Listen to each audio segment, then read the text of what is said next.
exercise 2.4, which basics factor theorem. Because this exercise is based on factor theorem, तो इसे explain करना पहले जरूरी है. फैक्टर थ्योरम की स्टेटमेंट क्या है? If px is a polynomial of degree n, और जो डिग्री n है उसकी वैल्यू 1 होगी या तो, या 1 से ज्यादा होगी, and a is any real number, then x minus a is a factor of px if pa is equal to 0, and if pa is equal to 0, that means x minus a is a factor of px. यानी कहने का ये मतलब है कि अगर कोई भी पॉलिनोमियल px है जिसकी डिग्री 1 से ज्यादा है या 1 के इक्वल है, तो x माइनस a उसका फैक्टर तब होगा अगर pa की वैल्यू 0 आए तो, या हम इसका अपोजिट भी कह सकते हैं, अगर pa की वैल्यू 0 आ रही है तो इसका मतलब x माइनस a px का फैक्टर है. फॉर एग्जाम्पल x माइनस 2 किसी भी पॉलिनोमियल का फैक्टर तब होगा अगर हम उस पॉलिनोमियल में x की वैल्यू 2 पुट करें, और 2 पुट करने के बाद पॉलिनोमियल का आंसर 0 है, तो हम कह सकते हैं x माइनस 2 उस पॉलिनोमियल का फैक्टर है. फॉर एग्जाम्पल अगर हम दूसरा एग्जाम्पल लें, तो अगर हम कहें x प्लस 3, तो उस वक्त t माइनस 3 की वैल्यू 0 आनी चाहिए. अगर वो 0 आती है तो x प्लस 3 tx का फैक्टर है, अदरवाइज. अब इस पे बेसिक सम करते हैं. Question 1 of exercise 2.4, determine which of the following has x plus 1 as a factor. Part 1 को चेक करते हैं कि उसमें x प्लस 1 उसका फैक्टर है कि नहीं है. तो अगर x प्लस 1 उसका फैक्टर होगा तो क्या कंडीशन है फैक्टर थ्योरम की, कि p of minus 1 should be equal to 0. Let's check अगर ऐसा है कि नहीं है. Minus 1 cube plus minus 1 square plus minus 1 plus 1. Minus 1 cube is plus 1, minus 1 का स्क्वायर इज प्लस 1, प्लस और माइनस माइनस प्लस 1.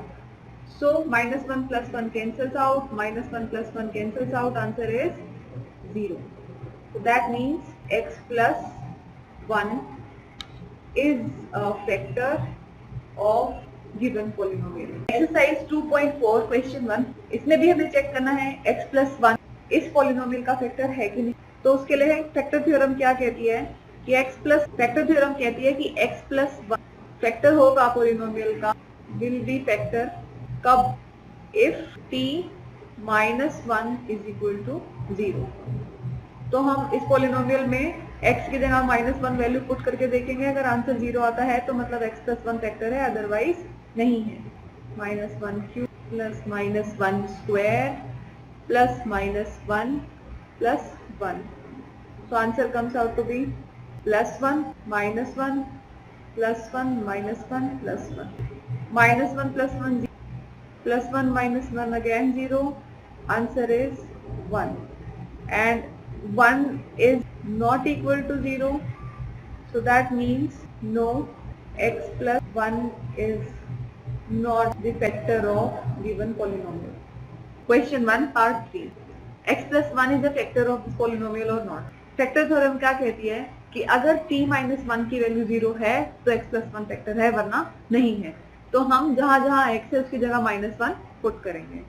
माइनस 1 की पावर 4 प्लस 3 इंटू माइनस 1 की पावर 3 प्लस 3 इंटू माइनस 1 की power 2 plus minus 1 plus 1. Solve it. Minus 1 की power, even power होती है तो क्या होता है, पॉजिटिव हो जाता है नंबर. ऑड पावर तो माइनस है, इसलिए माइनस 3. फिर से इवन पावर है तो positive 1 multiplied by 3 is 3. Then minus 1 plus 1. Minus 1 plus 1 cancel, minus 3 plus 3 cancel out, and answer comes out to be 1. And we know 1 is not equal to 0. So x plus 1 is not the factor of this polynomial, not the factor of px. Question 1 part 4, इसमें भी हमें check करना है कि x plus 1 is a factor of px or not. px ये polynomial है जो given है, और फैक्टर थ्योरम क्या कहती है कि x plus 1 पॉलिनोमियल का फैक्टर होगा अगर p माइनस 1 की वैल्यू 0 के इक्वल हो. तो चेक करते हैं क्या इसकी वैल्यू 0 के इक्वल है, -1 क्यूब माइनस इंटू -1 का square -2 plus √2 into -1 plus √2. So answer becomes -1 के ऊपर odd पावर है, that means answer will be -1. -1 का स्क्वायर उस पे इवन पावर है, that means +1 प्लस और minus minus, so it is minus plus into 2 plus √2 plus √2. So it becomes -2 plus 2 plus √2 plus √2. Plus 2 minus 2 gets cancelled. Answer is 2√2, and this is not equal to 0. So x plus 1 is not the factor of px. Question 2 part 2. हमें check करना है gx px का factor है कि नहीं. Factor theorem क्या कहती है कि वो फैक्टर होगा अगर if p of -2 will be equal to 0. Check करते हैं. -2 cube plus 3 into -2 square plus 3 into -2 plus 1. So it comes out to be -2 का क्यूब is -8. 2 का square is 4. 4 multiplied by 3 is plus 12. -6 plus 1. So minus gets added and it becomes -14 plus 13. So answer is -1, and -1 is not equal to 0. इसलिए हम क्या कह रहे हैं, gx is not a factor of px. Question 2 part 3. इसमें भी हमें check करना है कि gx px का फैक्टर है कि नहीं, और फैक्टर थ्योरम के अकॉर्डिंग gx px का फैक्टर होगा अगर if p3 will be equal to 0. So put the value of x equal to 3 in polynomial px and we will get 3 cube -4 into 3 square plus 3 plus 6.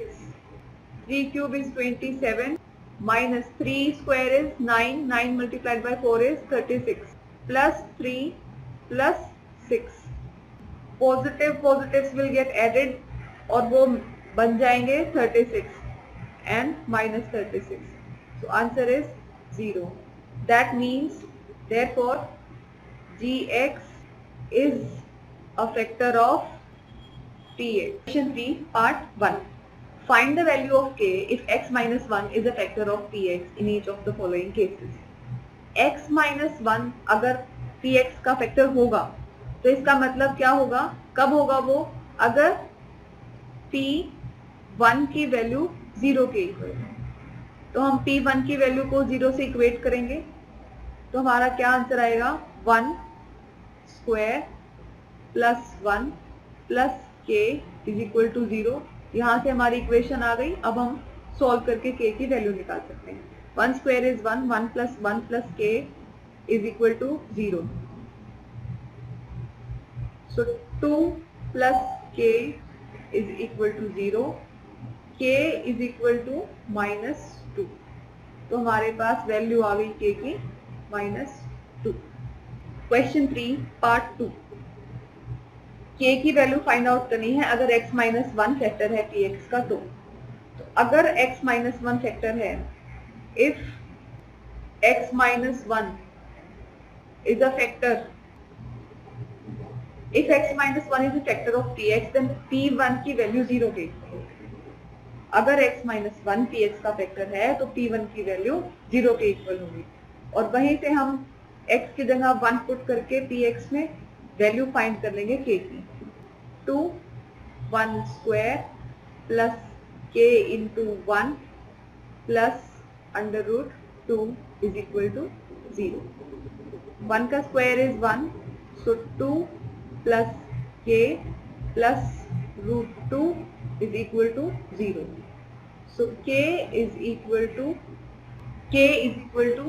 -2 minus root 2. अगर हम चाहें तो इसे यही भी छोड़ सकते हैं, ये भी हमारा आंसर है, लेकिन इसे बेटर प्रेजेंटेशन के लिए हम इसमें से माइनस रूट 2 कॉमन ले सकते हैं या सिर्फ माइनस कॉमन लेंगे तो क्या होगा 2 प्लस रूट 2, और इससे भी ज्यादा अगर कॉमन लेना है तो we can say minus root 2. तो फिर रूट 2 में से अगर रूट 2 कॉमन आता है तो क्या बचता है रूट 2 प्लस 1. Question 3 part 3. इसमें हमें k की वैल्यू फाइंड आउट करनी है और गिवन कंडीशन क्या है कि x माइनस 1 फैक्टर है px का. अगर x माइनस 1 px का फैक्टर है तो वो इसका मतलब ये है कि पॉलिनोमियल एट 1 p1 की वैल्यू 0, p1 की वैल्यू 0 पुट करके हम k की वैल्यू फाइंड आउट कर सकते हैं. तो लेट्स डू इट. k 1 का square minus under root 2 multiplied by 1 plus 1. k multiplied by 1 is k minus root 2 multiplied by 1 is root 2 plus 1 is equal to 0.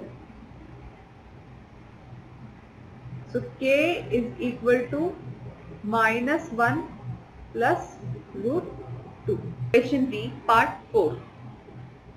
x minus 1 को बोला गया है कि वो px का फैक्टर है और ये कंडीशन देने के बाद उन्होंने हमें k की वैल्यू फाइंड करने को कहा है. अगर x माइनस 1 px का फैक्टर है तो p1 should be equal to 0. So that means k x की जगह क्या आएगा 1 square minus 3 into 1 plus k is equal to 0. k minus 1 square is minus 3 multiplied by 1 is minus 3 plus k is equal to 0. So 2k is equal to 3. k is equal to 3 by 2. So this is the value of k. Question 4 part 1. Factorize 12x square minus 7x plus 1. इस question को हम middle term splitting से करेंगे.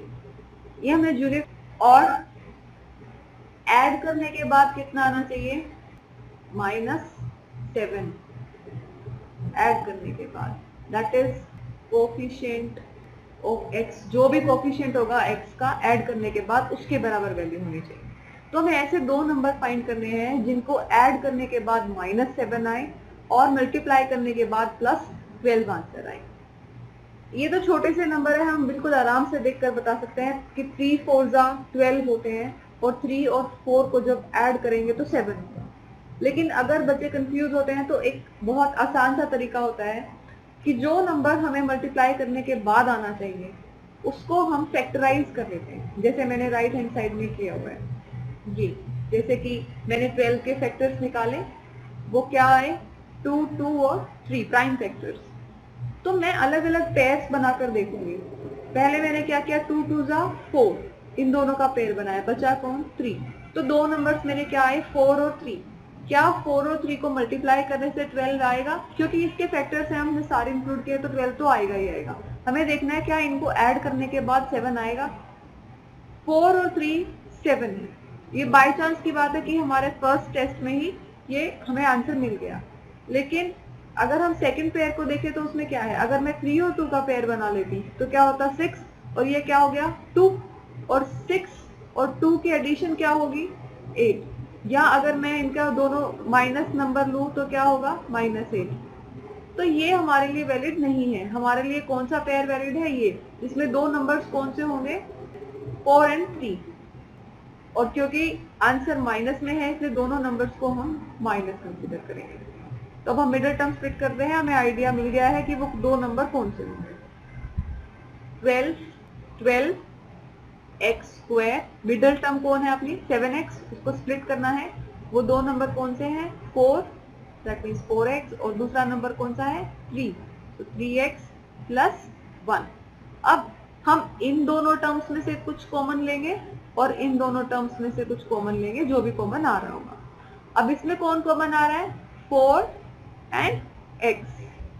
4x जब हम common लेंगे तो क्या बचा? 4 3 12 और x स्क्वायर में से x गया तो क्या बचा? x। जब x स्क्वायर को x से डिवाइड किया तो क्या बचा? x। माइनस 4x में से 4x ही कॉमन ले लिया तो 4x को 4x से डिवाइड करेंगे तो क्या बचेगा? 1। नेक्स्ट में कुछ भी कॉमन नहीं आ रहा है, हम -1 कॉमन ले रहे हैं तो क्या बचा? 3x प्लस 1 में से -1 कॉमन लिया तो क्या बचा? -1। अब हमें इन दोनों टर्म्स में, एक इस टर्म में और एक इस टर्म में कुछ कॉमन दिख रहा है क्या? दोनों में कुछ एक जैसी बात है? हाँ है। वो क्या है? 3x - 1। हमने 3x - 1 जब फर्स्ट पार्ट से कॉमन लिया तो वहां क्या बचा? 4x। और इधर से 3x - 1 कॉमन लिया तो क्या बचा? -1। तो हमारे दो फैक्टर्स आ गए हैं, 3x - 1 and 4x - 1। Question 4 part 2, factorise 2x square plus 7x plus 3। Middle term splitting से इस क्वेश्चन को सॉल्व करेंगे। तो मिडिल टर्म कौन है? 7x। तो हमारा मल्टीप्लाई करने के बाद कितना आंसर आना चाहिए? मल्टीप्लाई करने के बाद x स्क्वायर का कोफिशिएंट कौन? 2 और कांस्टेंट टर्म कौन? 3। उनके मल्टीप्लिकेशन के बाद कितना आंसर आ रहा है? 6। तो हमारा जो 9 नंबर्स लेंगे उनको मल्टीप्लाई करने के बाद कितना आना चाहिए? 6। और ऐड करने के बाद कितना आना चाहिए? +7।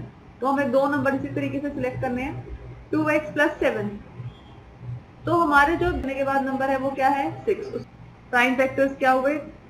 2 एंड, अब हम देखेंगे 3 2 6 एंड 1। क्या इन दोनों नंबर्स को मल्टीप्लाई करने के बाद 6 आ रहा है? हाँ आ रहा है। क्या इन दोनों नंबर्स को ऐड करने के बाद 7 आ रहा है? हाँ आ रहा है। दैट मीन्स हमारे दो नंबर्स कौन होंगे? 6 और 1। तो हम मिडिल टर्म स्प्लिट के लिए यहाँ इन्हें यूज करेंगे, 6x + 1x + 3।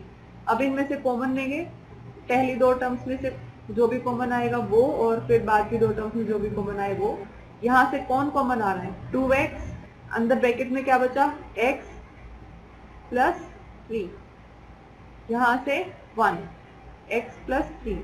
हमें ऐसी कोशिश करनी होती है कि जो कॉमन लेने के बाद एक बार ये फैक्टर आ जाए तो नेक्स्ट 2 टर्म्स में से कुछ ऐसा ही नंबर कॉमन लें जिसके बाद सेम नंबर आए, क्योंकि हमें नेक्स्ट स्टेप में फिर से कॉमन लेना होता है इस और इस टर्म के बीच में। इन दोनों टर्म्स में कौन कॉमन आ रहा है? x + 3। यहां से x + 3 कॉमन लिया तो क्या बचा? 2x। नेक्स्ट टर्म में से x + 3 कॉमन लिया तो क्या बचा? +1। So 2 factors are x + 3 and 2x + 1. 4 part 3, factorize 6x square plus 5x minus 6। Factorisation के लिए इसे मिडिल टर्म स्प्लिटिंग से सॉल्व करेंगे। तो हमने क्या सीखा था कि x स्क्वायर का कोफिशिएंट दैट इज 6 और कांस्टेंट वैल्यू, इनको जो मल्टीप्लाई करने के बाद आंसर आता है वही हमारा दो नंबर्स जो हम ढूंढेंगे उनको मल्टीप्लाई करने के बाद आना चाहिए। और प्लस करने के बाद हमें कितनी वैल्यू चाहिए? +5। तो हम 36 के फैक्टर्स बनाएंगे, प्राइम फैक्टर्स। तो जब हमने फैक्टर्स बनाए तो हमने कुछ इस तरीके से पेयरिंग की उनकी कि हमारा मल्टीप्लिकेशन के बाद 36 आए और एडिशन के बाद 5 आए। और हमें ये ध्यान रखना है कि अब की बार 6 मल्टीप्लाई -6 है, क्योंकि कांस्टेंट की वैल्यू -6 है। दैट मीन्स मल्टीप्लाई करने के बाद -36 आएगा। तो यहाँ पर एक वैल्यू इनमें से, जैसे इनके जो फैक्टर्स बने वो 4 और 9 बने, 4 और 9 में से एक नंबर को नेगेटिव लेना होगा। हमें कैसे डिसाइड करना है कि नंबर कौन सा नेगेटिव होगा? हमारा ऐड करने के बाद कैसा नंबर आ रहा है? पॉजिटिव। तो दैट मीन्स साइन किसका आता है? लार्जर नंबर का। तो हम +9 को लेंगे और 4 को नेगेटिव लेंगे। तो मिडिल टर्म स्प्लिट करते हैं, 6x² + 9x - 4x - 6। अब इन दोनों में से कौन कॉमन आ रहा है? 3x। 3x को कॉमन लिया तो अंदर क्या बचा? 3 2 6 and x plus 3 3 9। Next in दोनों में से कौन कॉमन लेंगे? 2। तो अंदर क्या बचा 2x प्लस 3। अब इन दोनों टर्म्स में से कौन कॉमन आ रहा है, इसमें से और इसमें से, इन दोनों में से कॉमन आ रहा है 2x प्लस 3। 2x प्लस 3 अगर हमने फर्स्ट टर्म में से कॉमन लिया तो फर्स्ट टर्म में कौन बचा 3x, और नेक्स्ट में से जब हमने 2x प्लस 3 कॉमन लिया तो कौन बचा -2। तो हमारे दोनों फैक्टर्स आ गए हैं 2x plus 3 and 3x minus 2। Question 4 part 4, factorise 3x square minus x minus 4। Factorisation middle term splitting से करेंगे। उसके लिए हम पहले देखेंगे कि x स्क्वायर का कोफिशिएंट कौन है, दैट इज 3, और कांस्टेंट टर्म क्या है -4। तो हमारा मल्टीप्लाई करने के बाद जो नंबर आना चाहिए वो क्या आएगा -12, और ऐड करने के बाद x का कोफिशिएंट कौन है -1। तो ये तो हमारा मल्टीप्लाई करने के बाद आना चाहिए और ये हमारा ऐड करने के बाद आना चाहिए। हम 12 के प्राइम फैक्टर्स बनाएंगे। प्राइम फैक्टर्स बनाने के बाद हमने डिसीजन लिया कि हमारे दो नंबर्स होंगे 4 और 3, क्योंकि 4 और 3 को मल्टीप्लाई करने के बाद 12 आएगा, लेकिन हमें -12 चाहिए। अब हम कैसे डिसाइड करें कि -4 लें या -3 को लें।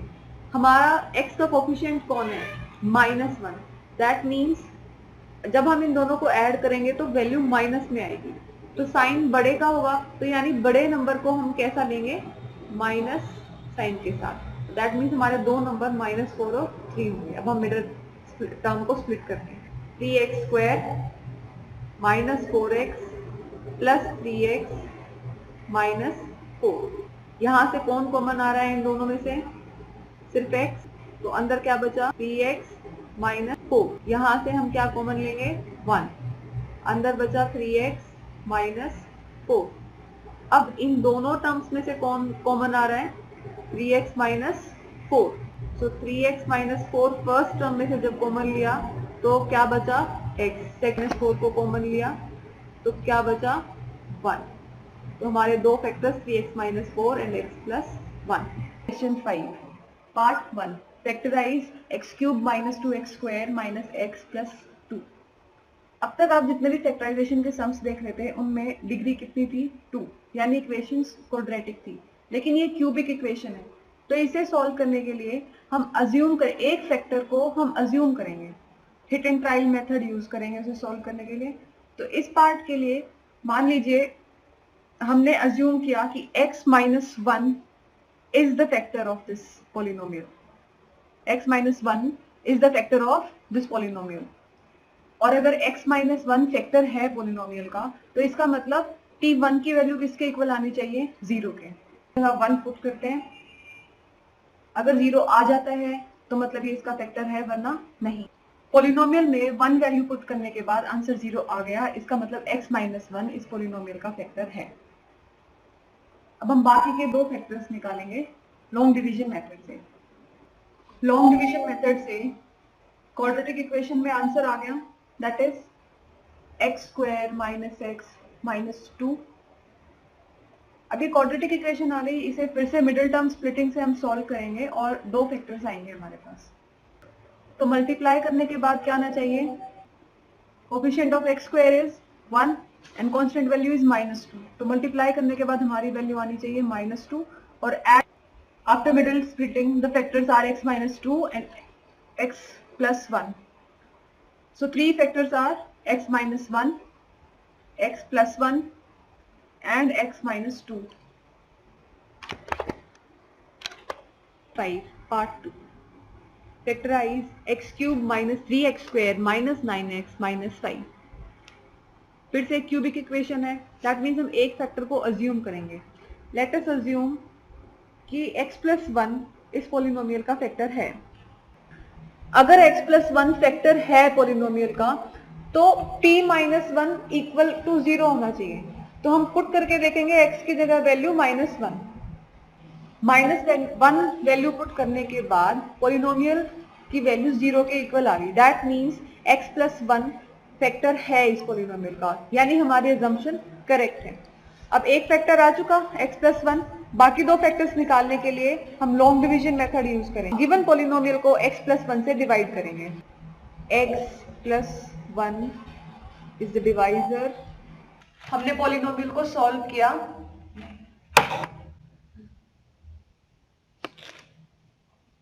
हमने पॉलिनोमियल को x+1 से डिवाइड किया, क्वेश्चन आ गया x² - 4x - 5। तो अब x² - 4x - 5 एक क्वाड्रेटिक इक्वेशन आ गई। अब से इस क्वाड्रेटिक इक्वेशन को मिडिल टर्म स्प्लिटिंग से सॉल्व करना है। उसमें हम क्या चेक करते हैं कि मल्टीप्लाई करने के बाद क्या आना चाहिए, प्रोडक्ट कोफिशिएंट ऑफ x² का और कांस्टेंट टर्म का। दैट मीन्स इस केस में मल्टीप्लाई करने के बाद -5 आना चाहिए और ऐड करने के बाद coefficient of x, that means -4 आना चाहिए। तो ऐसे दो नंबर्स कौन से होंगे, -5 एंड 1। x² - 5x + 1x - 5। अब इन दोनों में से कुछ कॉमन लेंगे और इसमें से भी। इसमें से क्या कॉमन आएगा, x, अंदर क्या बचा x - 5, यहां से क्या कॉमन लिया 1, अंदर क्या बचा x - 5। फिर अब इन दोनों टर्म्स में से कुछ कॉमन लेंगे, वो क्या है x - 5। पहली टर्म से जब x - 5 कॉमन लिया तो क्या बचा x, दूसरी टर्म से x - 5 कॉमन लिया तो क्या बचा 1। तो हमारे दो फैक्टर्स तो ये हुए, एक पहले था, तो यानी हमारे तीन फैक्टर्स क्या हुए, x+1, x - 5 and x+1।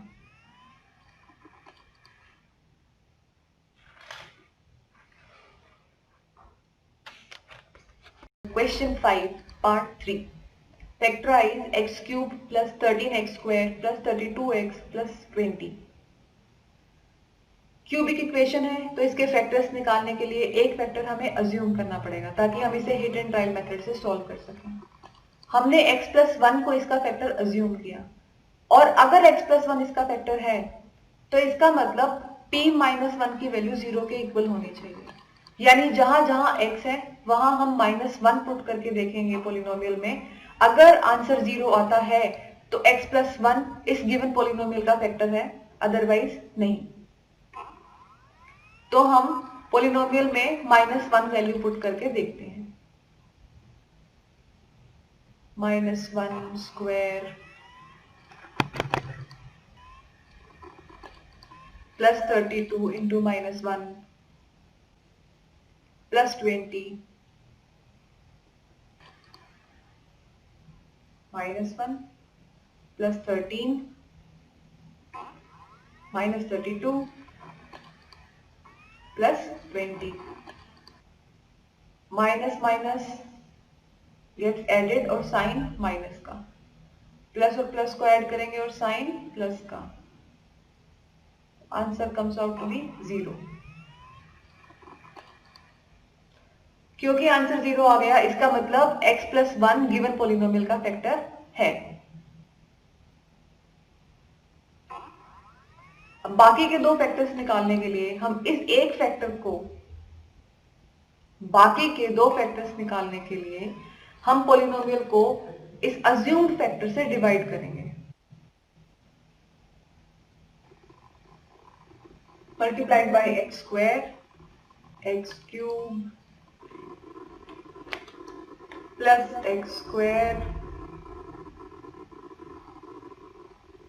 sign change, this gets cancelled out, 12x²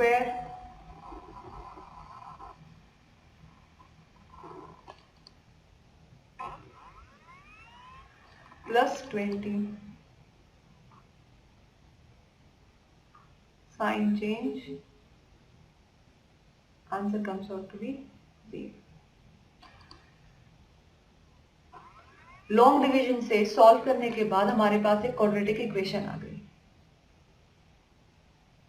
x² + 12x + 20।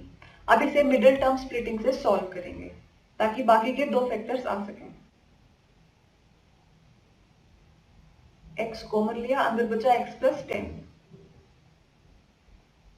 फिर इसमें इसमें से 2 कॉमन लिया, अंदर बचा x प्लस 10। अब इन दोनों में से कॉमन लेंगे, x प्लस 10 कॉमन लिया, पहली टर्म से बचा x, दूसरी टर्म से बचा 2। So 3 factors are x plus 1, x plus 10 and x plus 2. And 5 part 4. Factorize 2y cube plus y square minus 2y minus 1. क्योंकि इक्वेशन क्यूबिक है तो एक फैक्टर हम अज्यूम करेंगे ताकि हम इसे हिट एंड ट्रायल मेथड से सॉल्व कर सकें। तो हमने y माइनस 1 को अज्यूम किया कि ये गिवन पॉलिनोमियल का फैक्टर है, और अगर y माइनस 1 गिवन पॉलिनोमियल का फैक्टर है तो p1 की वैल्यू 0 के इक्वल आएगी। अगर ऐसा नहीं हुआ तो हमारी अजम्पशन गलत होगी और हमें फिर से दूसरा फैक्टर अज्यूम करके फिर ट्राई करना होगा। तो अभी के लिए हम p1 की वैल्यू ट्राई करते हैं। 2 into 1 cube plus 1 square minus 2 into 1 minus 1. So it comes out to be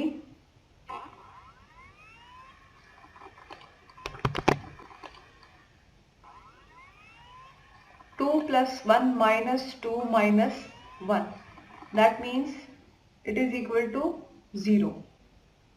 तो हमारी assumption ठीक है, हमारा एक फैक्टर आ गया है y माइनस 1, बाकी के दो फैक्टर्स निकालने के लिए हम लॉन्ग डिवीजन मेथड यूज करेंगे। 2y cube plus y square minus 2y minus 1 divided by y minus 1। 2y square 2y cube minus 2y square,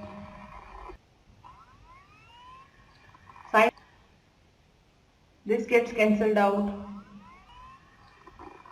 we get 3y square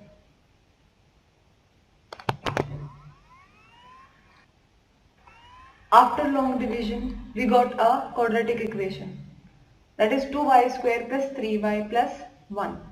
अब उस quadratic equation को हम सॉल्व करेंगे मिडिल टर्म स्प्लिटिंग से ताकि दो और फैक्टर्स आ सके।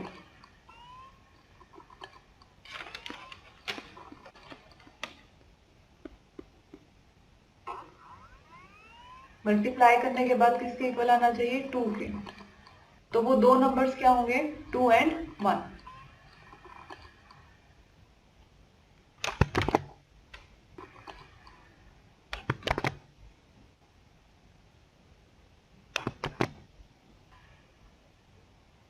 To y square plus 2y plus 1y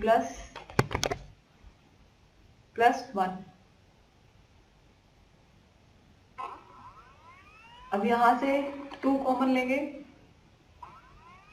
2y common लेंगे, अंदर बचा y प्लस 1, फिर 1,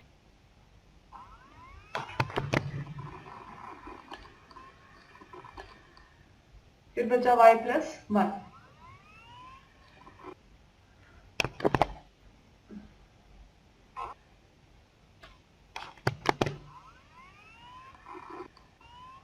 अब इन दोनों टर्म्स में से y प्लस 1 कॉमन लेंगे,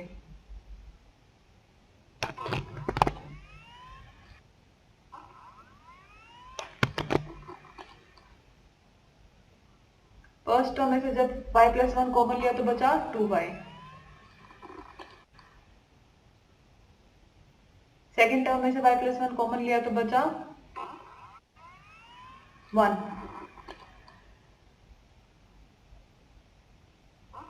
तो हमारे तीनों फैक्टर्स आ गए हैं। 3 factors are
three factors are y minus 1, y plus 1 and 2y plus 1.